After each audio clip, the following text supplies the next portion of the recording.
And welcome everyone back to the Pathways to Success podcast. I am very excited about the guest we have on the show today, and it is Steve Lucas, who is the Chief Executive Officer at iCIMS, an enterprise recruiting suite and the cloud platform for finding, attracting, and hiring the best talent in your industry. Steve brings nearly 25 years of experience in leadership in enterprise software to iCIMS, along with a proven track record of driving global expansion and innovation. It is my pleasure to welcome technology executive, philanthropist, and CEO of iCIMS, Steve Lucas. Welcome to the Pathways to Success podcast. How are you, sir? I am great, and thank you, Julian. Really excited to be on with you today. Absolutely. And you know, Steve, I have to say, I was very excited to connect with you because my background is talent acquisition. I have been in recruiting and staffing for the past 12 years. My background is a mix of agency and also corporate recruiting, specifically in technology. And when I saw Erica reach out on your behalf, I was really excited to have you on the show.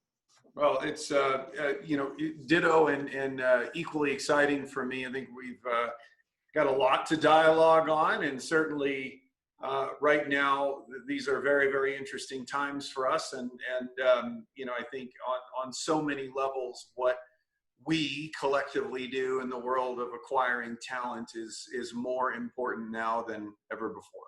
Yeah. How have things been? I mean, it's such truly unprecedented times, specifically in the world that we come from. How have things been on your side? Given that I joined iCIMS 1 week before the national emergency was declared relative to the pandemic, it's been interesting.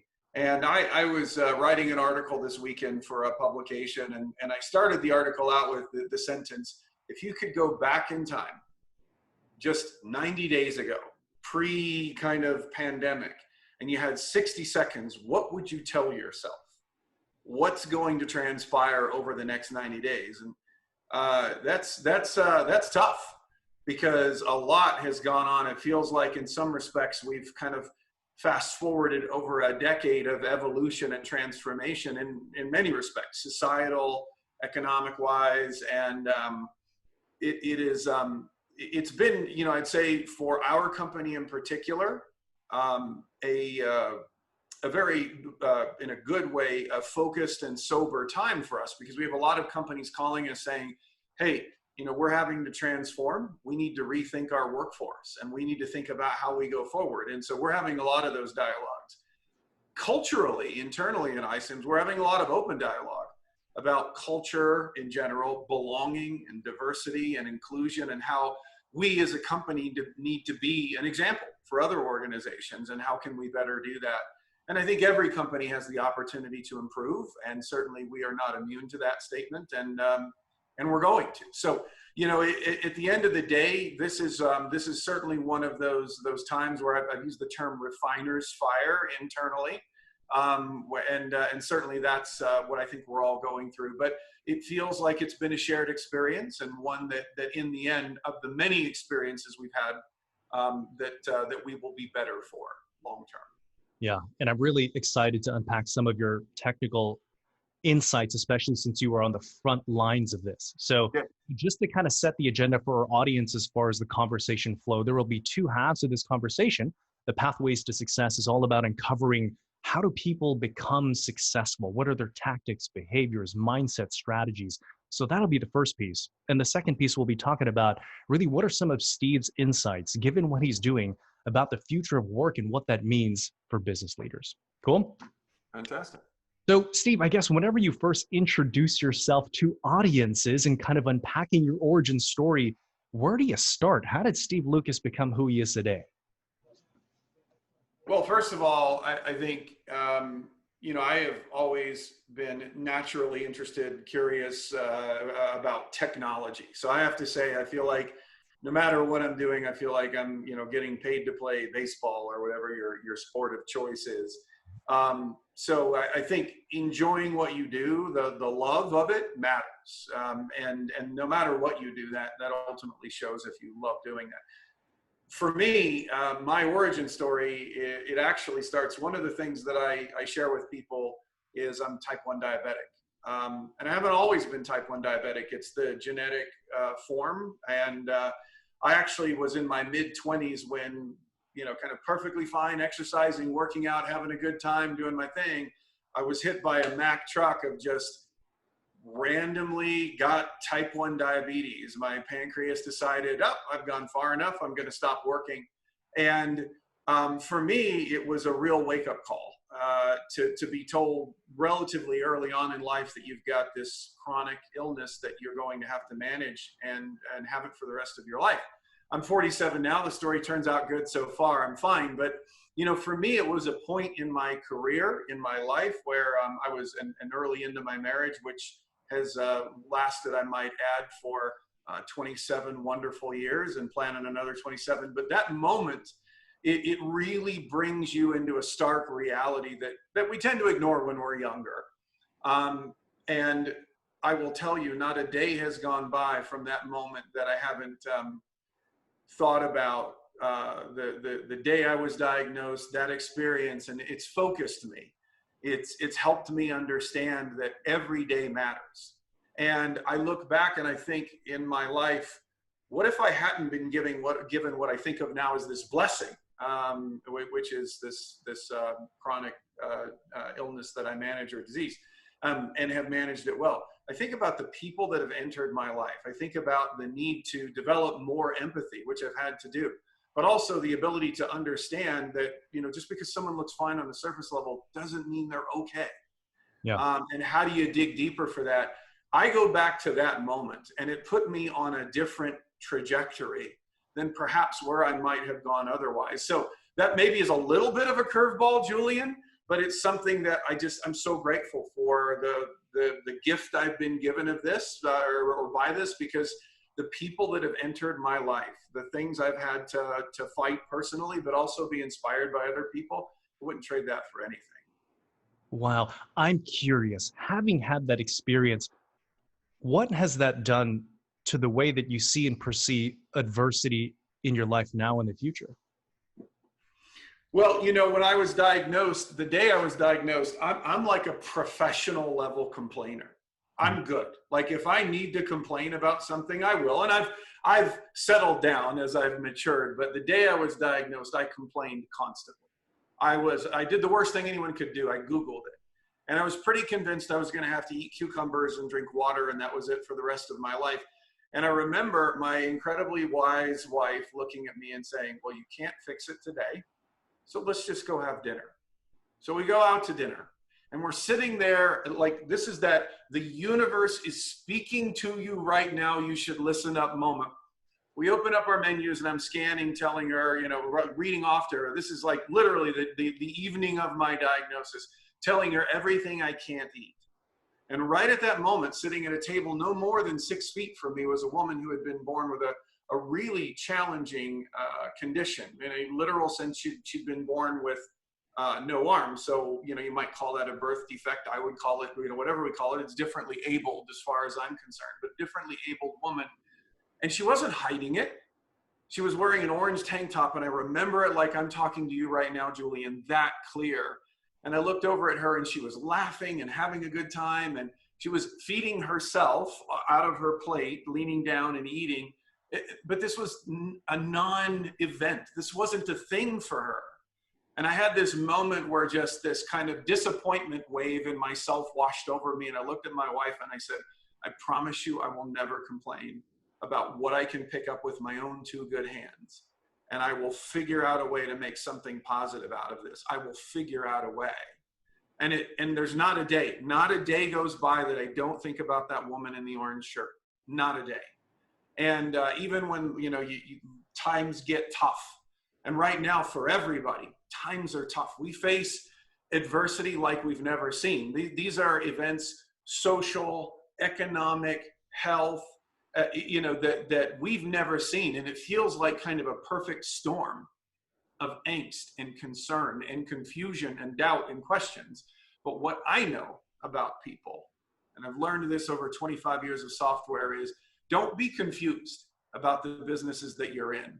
You're not in the business of technology. You're not in the business of auto manufacturing. You are in the business of people. And if you orient around that and you believe in the goodness and the strength of people, their ability to innovate, to collaborate, to come together and overcome adversity, you will be fine. We will be fine. Yeah, I love that. Steve, I'm curious. I believe, you know, I left a very successful like recruiting career to go pursue a passion project, a business that I loved, and I really love personal development. I've always really been into it, right? And I believe that to achieve success, there's kind of this process of what I call stewardship, the discovery, deployment, development of our talents and resources to create value and serve others, right?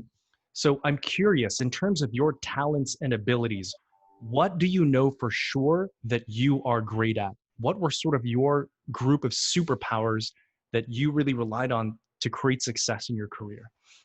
Well, that is a great question and call out, because I think for all of us, we all have unique talents, but we're not always aware of them, or we don't tap into those superpowers. And that is, it's first being aware of what those are. And it's also, I think, important to be fully aware of the things that you aren't good at, not because you want to, get down on yourself. I think it's just being aware of what you're good at, and also the gaps that you need to fill can unlock power. And so for me, I would say at an early stage in my career, I think it was very clear to me that I'm good at storytelling and crafting a vision and kind of taking that broader view of a market or a product set and thinking about, and I always tell my kids, play chess, not checkers, but what are the 3, 4, 5 steps that could occur? Game this out. And then think about how the world around us can evolve, whether it's for your product, your service, or whatever. So helping people understand not just where are we today, but how is that going to evolve? So for me, storytelling, I'd say public speaking, presenting, those have been, kind of anchors for me. But I, at the end of the day, I feel like I'm a product guy. I geek out over like, how can we help people through technology? And for me, whether it's learned or inherited, I'm not sure, but I feel like I have a really strong orientation around that intersection between people and technology and understanding what those unlocks are. So the convergence of being able to dialogue with people and listening to them and understanding and empathizing, intersecting with a love of technology, but also strength around product. And I've had a technical kind of skill set since I was young. My dad taught me to program in Fortran when I was a kid. Some dads take you out to play basketball. I learned to program in Fortran. So, it's, tomato. But all of that kind of came together for me, and I understood that. But still a lot of gaps, right? And things that I've had to fill in my career. And you do that by surrounding yourself with really great people. And you mentioned that I heard public speaking, there was storytelling, there was really listening to the needs of people, right? How did you come to know for sure that you had those abilities? Was there like a moment? Yeah, a lot of it is asking questions and then just listening. Mm-hmm. And, I think people talk about kind of, Socratic method, right? Is ask lots of really poignant questions. The problem is that we always, it's either we're asking questions and they're loaded with confirmation bias. So we kind of let our assumptions lead us to a conclusion. And I'm guilty of that all the time. Mm-hmm. And I've had to, for me, what I've had to do over the course of my career, and especially to get dialed into what I'm good at, is to ask people for their feedback. Mm. And that's hard. It's easy to ask the question. Yep. It's hard to accept the answer. It is really hard. And early in my career, I can remember asking someone about, hey, give me some feedback. And I got told, well, Steve, you can't come in like a bull in a china shop. And I realized that sometimes like my passion that I have as a person can be perceived as bullish, like, overbearing, not listening. And I was like, wow, that's something I really need to absorb. And, the hard part is asking an unbiased question about yourself. Mm-hmm. The harder part, the much harder part, is then taking that, internalizing it, and turning into, okay, how can I develop? How can I improve? And if you're about constant self-growth and improvement, I mean, that's a pretty simple way to do it. It's, in terms of asking questions, just hard to act on it. Yeah. Yeah, I love that. In my definition of stewardship, it's the discovery, deployment, and development. And just something that I see a lot is I don't think so many people are intentional about learning what those are. And that's why I'm trying to find and string together, like, how do people who have achieved massive success, how have they systematically done that? So I'm curious, have there been any other tools that you've done to gain self-awareness for yourself? Yeah, early on, I started at a very smart person that I worked with. He used this model. I've kind of evolved it over time, but it was basically kind of a start, stop, continue list for me personally. And so I know this is going to sound weird. It doesn't need to be on a spreadsheet. It could be on a piece of paper, but just a list of what are the things in my life? What are the things at work? What are the things in terms of how I act and behave that I need to start, that I need to stop, and that I need to continue? And just make a list, like thinking about, and it's super helpful, especially if you get a promotion, right? Because there's that old adage, well, the things that got you there are not going to be the things that make you successful in the new job. So whether you're starting a new role or you're getting promoted or you just want to reset with your team, having a dialogue around, well, what do we need to start? What do we need to stop? What do we need to continue in an unbiased fashion? And if you do that over time, it can show you your own evolution, the evolution of your team.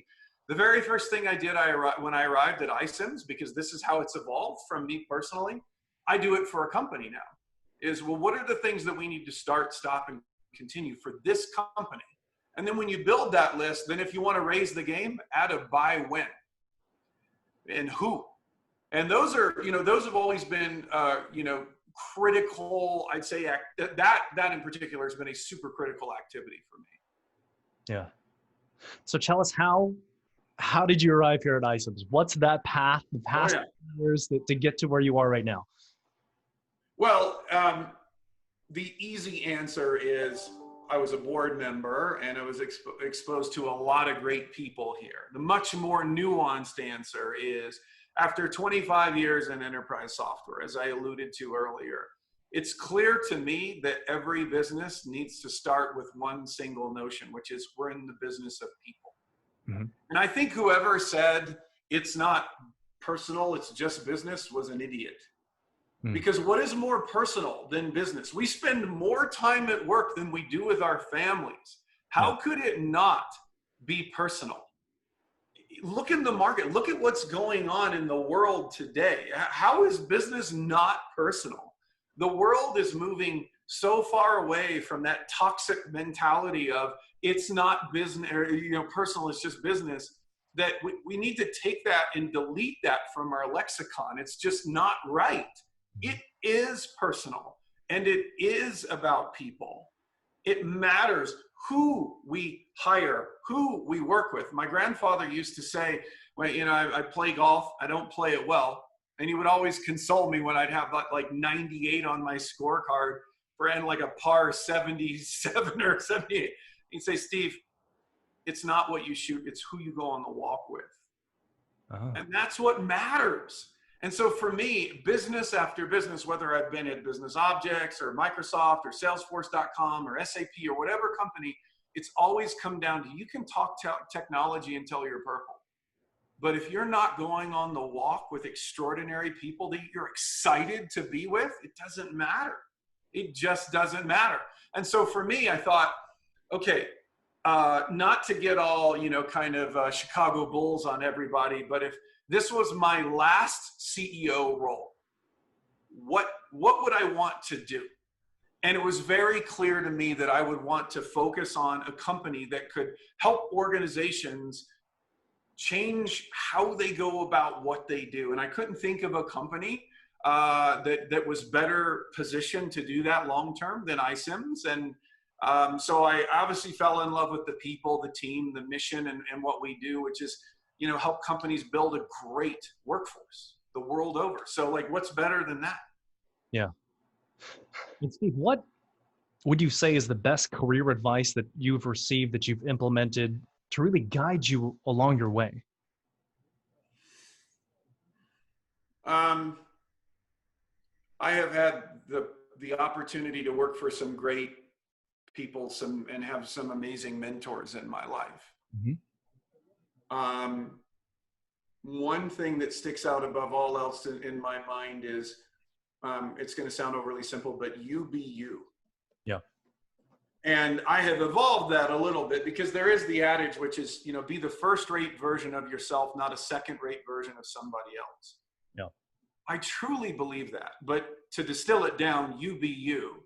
I think what we're talking about is the layers. And maybe I'm reading way too much into that counsel that I got from one person in particular. Yeah. But it's powerful, because what you talked about, which is exactly right, is first it means understand who you are. Second, it means be true to yourself. And third is to encourage others to be true to themselves. Now, it doesn't mean, we all have our idiosyncrasies. We all have our quirks. I've been married 27 years to an amazing woman, but she does remind me on a frequent basis, like, the things I need to improve on. And she's right, like, absolutely need to do that. And so you never give up on improving on those things. But I think you be you is so powerful. That's one. Yeah. And then the second bit of advice I would put out there is, if you don't feel challenged, if you feel like you are just great at your job, then you are not trying hard enough. Wow.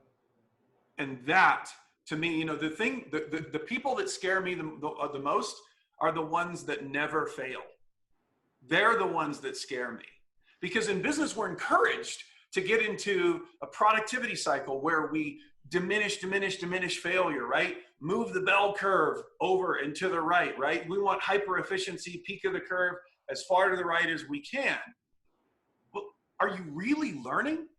Yeah. Are you really learning if you're not challenged? And so for me, I think those two elements have been probably the most powerful drivers. They're things I think about all the time. Even arriving at iCIMS, you sit there and think about, I ask myself constantly, am I being true to myself? Yeah. And so those are powerful bits of advice that I will remember, and I lend them to everyone. Man, I really, really love that advice, because it's like, whenever you start to do work that's kind of like tailored to your sort of natural shape, I don't want to say easy, but it does, there's a natural element to it, right? And for me, at least, you feel sort of more connected to your work. There's more like purpose behind it. So I do a lot of personal development work with interns and college students. And a lot of times they feel a little bit lost. They have kind of a sense of like what they're good at, but not a general direction. So I'm curious, what kind of advice would you give to those who don't have a particularly clear direction to take their career? I have this conversation a lot with folks, actually. I get to work with a lot of younger people earlier in their career, and that's exciting, because I actually think ambiguity is opportunity. It's a blessing. The first thing is that people that can thrive, whether it's in personal ambiguity or broader, more macroeconomic, whatever it may be, or socioeconomic, I guess is a better way to characterize it, ambiguity, will be the people that ultimately thrive long-term and succeed long-term. Because we just live in a very dynamic world. Things can be one way, and then as we've learned, very acutely so, in 24 hours, or the proverbial 24 hours, can be radically different. And so don't be alarmed by ambiguity. In fact, embrace it. Take that moment, that opportunity, this moment in time, if you're feeling unsettled, if you're feeling untethered or unanchored, to think about not the short game. What do I need to do right now? Get a job or find something that I like. But rather think about, well, what is it that I want to accomplish long term? When I leave this world, I leave this earth, we all have a finite amount of time. What will I be known for? What do I want to achieve? Who will I have helped? And those are very important questions to answer. And I don't think people in general take enough time to think about those long-term things, not to make it self-centered. That's not what it's about. It's just, what are those things that you want to do long-term? So first bit of advice I would offer is think long game. Always think long game. And then the second thing is, back to the ambiguity, now back to where we are, is discover what you don't like. Yeah. That's important, because I will say, the definition of a great manager is 10,000 mistakes you'll never repeat again. And the reality is that, for a lot of people, whenever I have these like mentoring sessions, someone will say to me, Steve, I want to go be CEO. How do I go be CEO? I'm like, wow. Okay. Well, if I had the perfect answer, I'd tell you, but I always start with, tell me what you want to be, not what you're doing. And normally, and it will either be one of two answers. It'll either be, I don't know, or, well, I'd like to go be get promoted to be a, next level, whatever.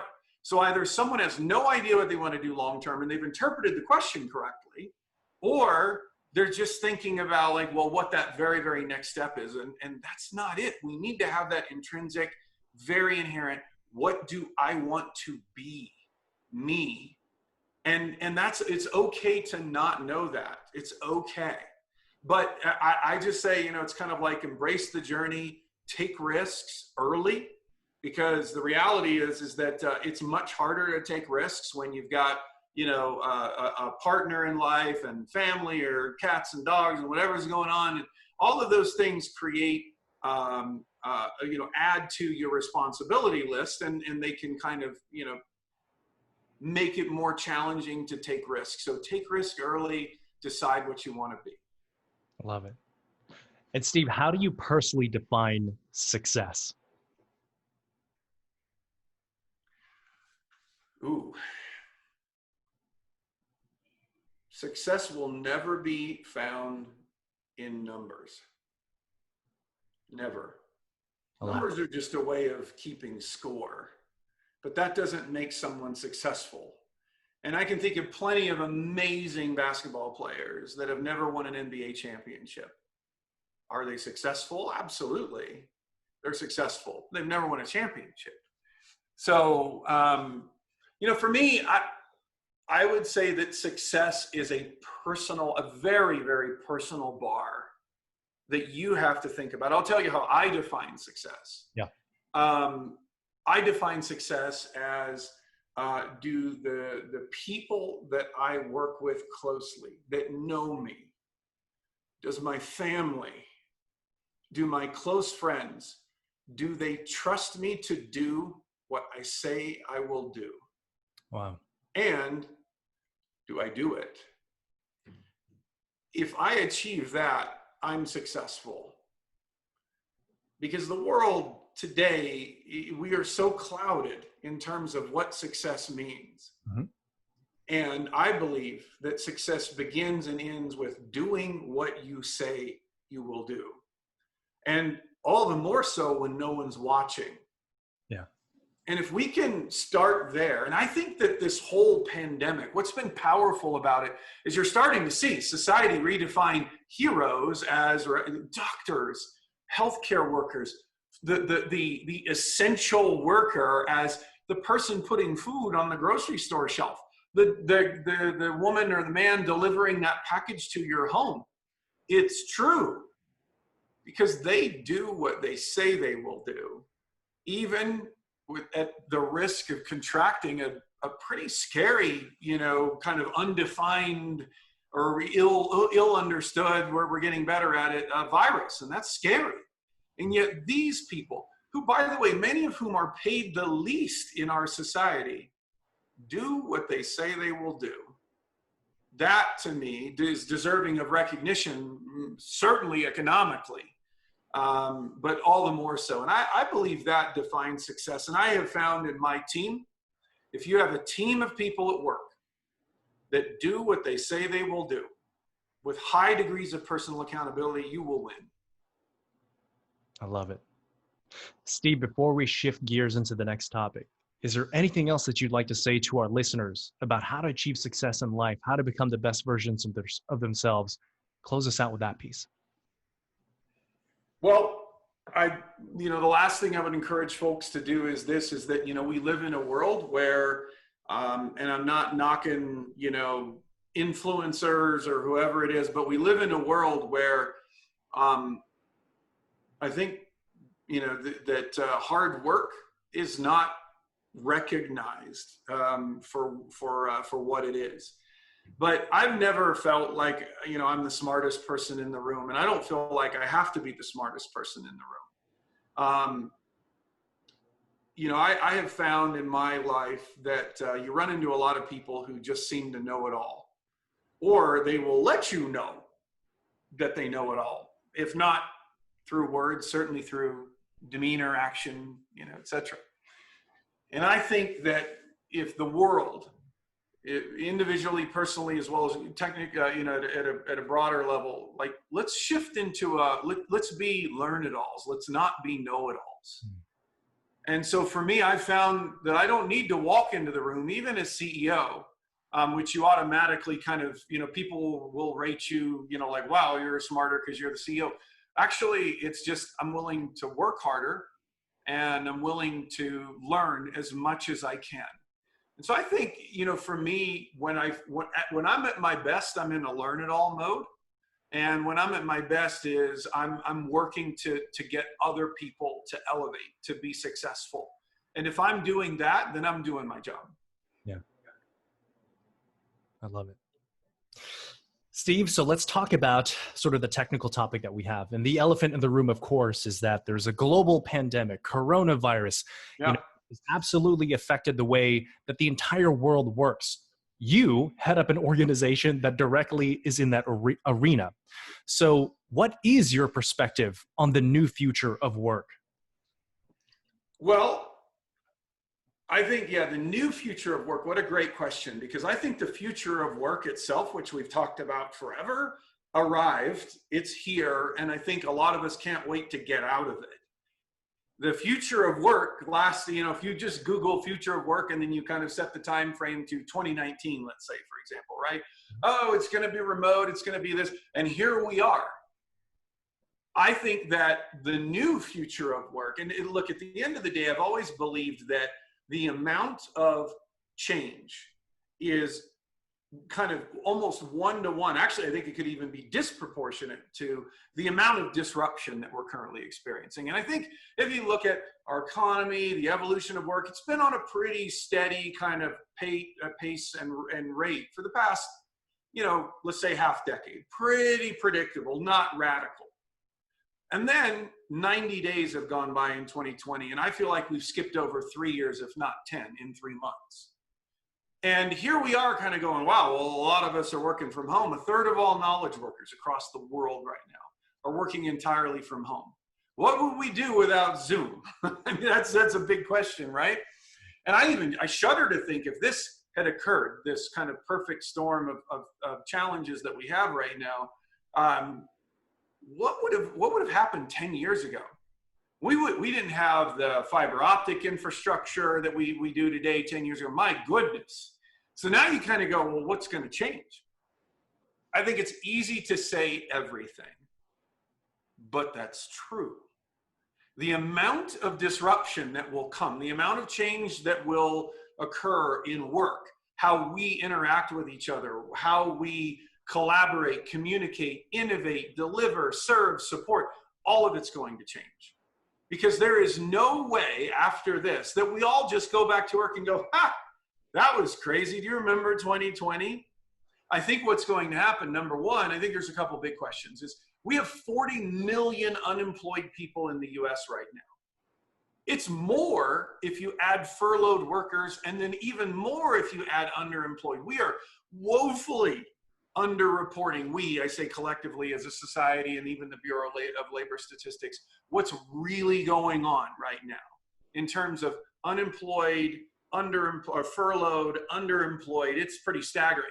And then you add to that, which doesn't really fall into one of those categories, the gig economy, which we know 25 to 35, depending on the measure, of workers in the US alone also participate in that. So really getting a handle on who's actually employed. This is really difficult to do right now. So you think about that, you think about remote, there's a lot of other things. Here's what I believe is unequivocally going to happen in the short term, and we'll talk long term. Short term, there's no way that we're going to be back to, well, everybody's in the office, that coronavirus thing was crazy. nor do I believe long-term that this notion of remote work will go away. In fact, I think for certainly like technology companies where you can afford to have remote workers, I think upwards of 50% plus of their workforces will be permanently remote. Now, here's what's interesting. It means geography is zeroed out. Geography is no longer relevant. And if you look at like a US-based company, for example, where not a lot of employees in Asia are fully, are employed because of geographic constraints. Well, if you zero out the constraint, what changes? So that's one thing. The second thing that's going to change is jobs. Think about how we would describe in a job description a seller, a salesperson, right? She or he, they're going to get on a plane, they're going to fly a lot, right? Those are the things that we said made a great seller. They're great right in front of a customer in the conference room, that executive presence that we described. Okay, well, how's that work over Zoom? So what else did we zero out? So we just zeroed out that skill set. Now we're talking about digital resonance. Like, how can I connect with you through Zoom, right? That's powerful, right? So there will be a new generation of people that digitally resonate. Yes, the people that were born with iPhones in their hands to start, that will become that next generation of power sellers in this context or example that we're using. So if you just start to think about the things that have been zeroed out right now, geography, skill sets that were germane to a specific role, then you kind of go, wow, that's going to reset a lot of this stuff. So I believe geographic kind of orientation and the notion of remote work is here to stay long term. I believe that jobs will change, and you'll start to see those terms like digital resonance start to enter into our lexicon and job descriptions. But I also believe that the makeup of the workforce must fundamentally change. It must change in terms of, we say diversity. I'm talking about geographic, I'm talking about thought, but I'm also talking, much more importantly, about gender, about race specifically. These must change. I hear from CEOs all the time. They say, hey, Steve, I want to drive diversity and inclusion, but every time we try, the numbers ultimately stay the same. We collectively have to lean in and deliver products, solutions, technologies that allow you to say, hey, here's the bias very clearly in your current recruiting process. And guess what? This shouldn't be a shocker. If you're recruiting from the same ponds that you fish in, you're going to catch the same fish. That's just the way it works. So we have to start fishing in different ponds. We have to start broadening the places that we look for talent in order to find these. So I will tell you what is unequivocally going to change. The new workforce will be diverse. It will be digital by nature, whether that's by birth or adoption. It will be mission driven, and your location will largely be irrelevant. And companies need to transform their workforce starting now. Which company do you know of, from a hiring perspective, has best adapted to the times, and what can we learn from them as a best practice? Well, I certainly give, I mean, there's a number of companies that are moving quickly.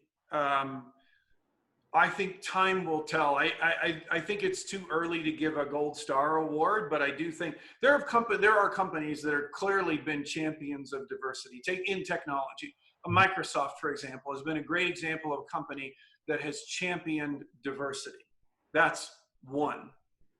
There are, millions of companies out there, small, medium, and large, that need to champion diversity by first putting in the systems, the processes, and then the people to run those that ultimately drive a diverse program. And so for me, while I certainly, applaud the efforts of a Microsoft and many others, in different industries, and I'm only using Microsoft because I think they've been in the news a little bit lately about driving some of that. I think Apple as a, technology comparable has been another, but look, nobody gets a gold star. Mm-hmm. This is just something that we all need to really take a step back, look at ourselves and go, hey, we can do better. We can be better. But here's the point. The technology exists. to move the needle, to make a profound difference on diversity and inclusion. It is here. And it's more a matter of organizations saying, hey, we're going to invest in this technology to build this platform to drive different results. And if you don't do that, if you're just saying, hey, at the end of the day, we just need something to push an offer to people, then you are on the wrong side of this dialogue.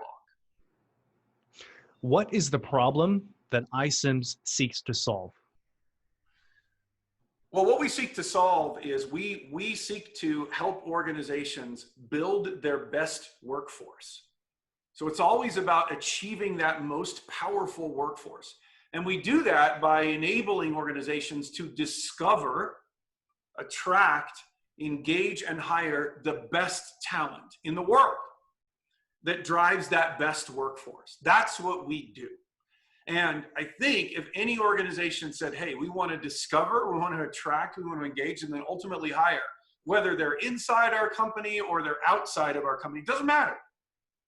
And we want to build the system and the process or put that in place to do it, then the outcome is going to be that diverse, digital, mission-driven organization. But you have to have the system. The challenge, of course, what suppresses that is generally CEOs are focused on the wrong pipeline. They're focused on the revenue pipeline. They're focused on the customer support pipeline. Those are great pipelines. Those are important. But what supersedes that is the people pipeline. And we need to have this dialogue because it is the people that drive your revenue pipeline. It is your employees, your workforce that drive the customer support model. It's your people. We get so focused on digital transformation that we've lost the narrative and the plot. The plot is it's about people transformation, and that begets your digital transformation. And that's where I think the hang-up is, but there is a solution, and there's to the challenge, the problem, and the opportunity, and we certainly feel like we're right in the middle of that, in that sweet spot to really help. And what makes iCIMS unique and different? Why does iCIMS do it better than other platforms that do something perhaps similar? Yeah, I think we have to be really careful about the words that people are using. People use words like or acronyms even. So many acronyms: ATS, applicant tracking, or candidate relationship management, or talent acquisition. And our goal is really not to say, hey, let's pick a label and then stick that on ourselves. At the end of the day, we're focused on building or enabling organizations to build that winning workforce, that best workforce. And the way to do that is through that process. So at iCIMS, we have that discover, attract, engage, hire, that system, that process, and we're oriented around it. And the reality is that why we're different is because of that breadth. You've got a lot of organizations that say, and you'll have a human capital management, an HCM company show up, a big one, right? And say, hey, we have a module or something that will let you create an inventory of who's applying for jobs and then let you do interviews and offers. If that's your plan for building a winning workforce, then, best of luck. But that is the reality is that you will transform your organization by raising the talent bar, by driving diversity through that digital. And so we have obsessively focused on not being stuck in a category or a label like, oh, well, you're an ATS vendor. Well, do ATS vendors help you with the discovery of talent, internal to your organization and external? Do they help you attract those candidates to your organization as a brand, as your company brand for an employer? Do they help you engage, whether it's on mobile or social or what, doesn't matter, web? And then do they help you ultimately drive fulsome interviews through digital, right? Digital hiring, all through video or in person or whatever, whether that's hourly or salaried or gig worker or whatever. We do that because that's what we obsess over end to end. And so for us, we differentiate through the breadth of what we do, but also the depth of what we do. And there really is no organization quite like iCIMS. And that's what, asked me this at the beginning, like what attracted me to the company. It really is the uniqueness of who we are. And I just tend to reject labels. I think that they're just not great. But certainly from our perspective, our message is like, if you want to find the best candidates in the world, bring them to your company, transform your workforce, and build that best version of it, then we're the company to work with you. Love it.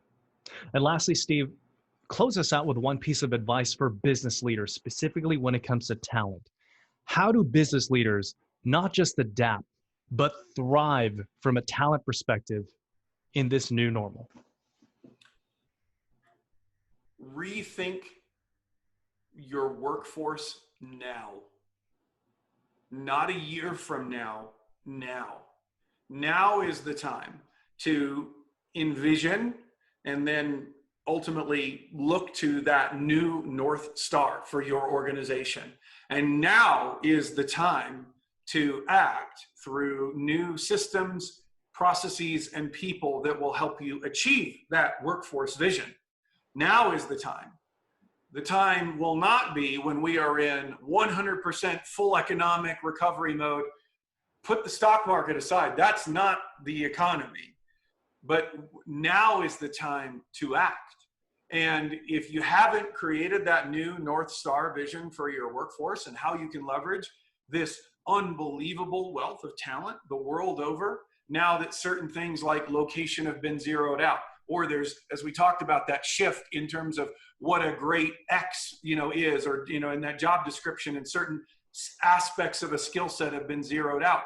When elements of the system have been zeroed out, then you need to rethink. So rethink, reinvent, and act right now. Love it. Steve, this has been absolutely amazing. I really appreciate you coming on the podcast. So much great content that we created here. And thank you so much for that. Tell our listeners, how do we connect with you? How do we support you? How do we check out iCIMS? Tell out all that. Well, anybody can connect with me on Twitter. I'm at @NStephenLucas, or you can ping me on LinkedIn. I respond to absolutely every message I get, every single one. That is my rule in life, is the social responsibility of a CEO is to be the chief engagement officer, not chief executive officer. So if you want to engage with me, I will engage with you in any dialogue, number one. Number two, you can certainly email me anytime. I'm steve.lucas@icims.com. And of course, you can check us out online. But we're really, really excited to engage with you, talk about the future of work, building a winning workforce, and how hiring the best and brightest, whether that's inside your company or outside, can just change your life. Awesome.